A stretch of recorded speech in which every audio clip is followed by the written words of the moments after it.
Oi gente, sejam muito bem-vindos ao canal, eu sou a Renata e o vídeo de hoje eu vou contar um pouquinho para vocês se existe alguma diferença entre o exame de Papa Nicolau e o de secreção vaginal. Então se você curte o assunto ou ainda tem alguma dúvida entre esses dois exames, bora pro vídeo.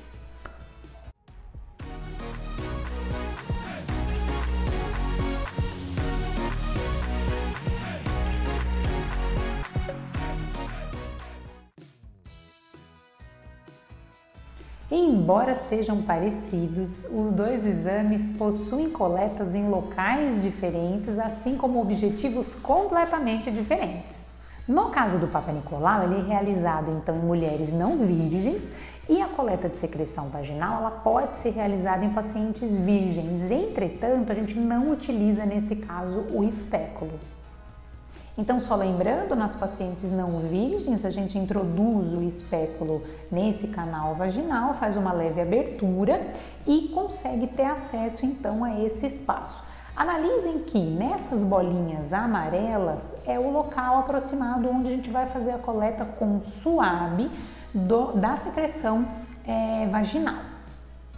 Já nesses pontos verdes é onde a gente pode fazer a coleta do Papa Nicolau. Observem que eu tenho 3 camadas importantes para que a gente possa colher. Eu tenho essa ectocervice, tenho a junção escamocolunar e tenho a endocervice ou o canal endocervical. Quando a gente vai fazer coleta na ectocervice, eu utilizo uma alça de Ayres e para fazer a coleta de JEC, ou junção escamocolunar, assim como no canal endocervical, a gente utiliza a escova endocervical. Vamos começar então falando do Papa Nicolau e dizer para vocês que o nome real dele é análise cérvico-vaginal, citologia cérvico-vaginal ou citopatologia cérvico-vaginal. Ele é um exame preventivo e realizado anualmente. E o objetivo principal desse exame é que a gente faça uma raspagem leve do colo uterino e obtenha células de ectocervice, junção escamocolunar e endocervice. Essas células serão passadas numa lâmina e serão então coroadas por uma coloração chamada de Papa Nicolau. Após essa coloração, nós vamos então analisar as características celulares e observar se essas células estão com a morfologia normal e coloração normal, estão com características de processo inflamatório ou ainda características de processos tumorais. O principal câncer relacionado ao colo uterino está envolvido com um micro-organismo que é conhecido como papiloma vírus. A gente conhece essa doença como HPV. É uma doença que ela possui uma incidência muito grande e a gente consegue analisar a presença dessa doença analisando as características celulares. Afinal, a gente não consegue observar a presença do vírus através de microscopia óptica. Então, a gente analisa as características celulares e as mudanças que esse vírus proporciona nessa célula.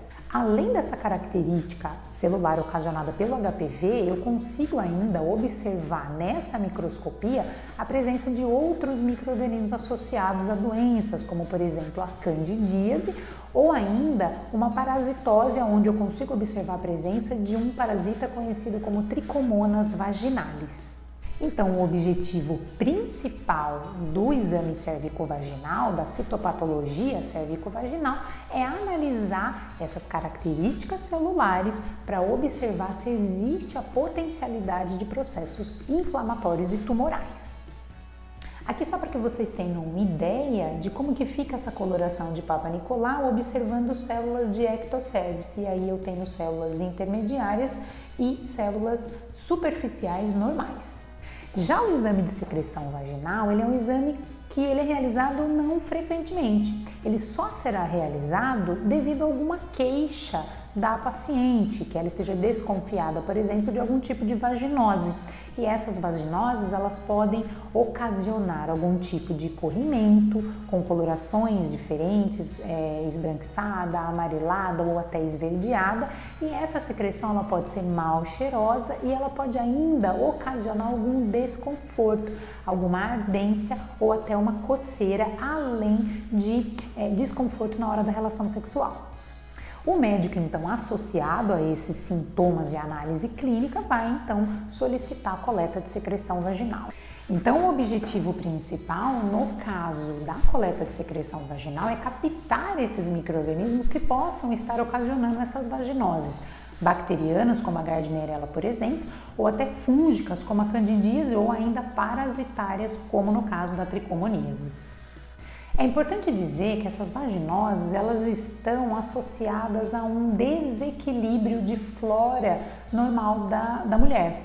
Então, nós já temos frequentemente alguns tipos de micro-organismos ocasionando uma acidez no pH vaginal. Quando você tem um descontrole hormonal ou quando você tem um descontrole nessa flora bacteriana normal, você pode ter um desequilíbrio nesse pH, favorecendo a multiplicação, né, desses micro-organismos que ocasionam então as vaginoses. Após a coleta dessa secreção, nós temos duas possibilidades: realizar então um exame conhecido como bacterioscopia, onde a gente faz um esfregaço desse material numa lâmina e cora, por exemplo, através de coloração de Gram, ou ainda posso fazer uma cultura, ou seja, eu passo esse material para um meio de cultura para que esses micro-organismos se desenvolvam e eu consiga fazer o diagnóstico desses micro-organismos. Após o diagnóstico pelo médico, através da soma das análises clínicas e a análise física dessa paciente, ele tem então o diagnóstico. E aí, basicamente, ele vai fazer o tratamento.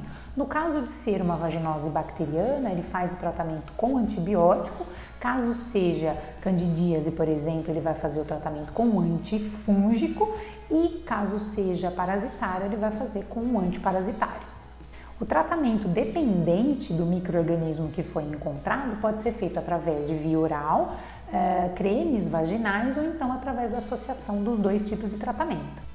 Aqui então uma bacterioscopia através de coloração de Gram, para que vocês tenham ideia que também a gente consegue observar as características celulares, mas não é o objetivo nesse caso. Agora, algo que parece bobo, mas eu acho importante dizer para vocês é que no caso dessas duas análises, tanto no Papa Nicolau quanto na secreção vaginal, é importantíssimo que a paciente não faça uso de ducha higiênica, tá? Principalmente na secreção vaginal, quando a paciente faz uso dessa ducha higiênica, ou seja, uma lavagem interna que não tem necessidade de ser feita, o que acontece? A paciente retira toda aquela secreção onde tem o micro-organismo. A hora que o analista laboratorial for analisar, não vai ter micro-organismo nenhum. Consequentemente, a gente vai soltar um falso negativo, onde o paciente não vai ter um diagnóstico correto e, consequentemente, não terá também um tratamento correto. Espero muito que vocês tenham gostado desse tema, era um tema que eu já tinha vontade de falar há bastante tempo para vocês. E, se realmente você gostou, curte, compartilha, deixa aí o seu comentário, se inscreve aqui no canal e a gente se vê nos próximos vídeos. Tchau!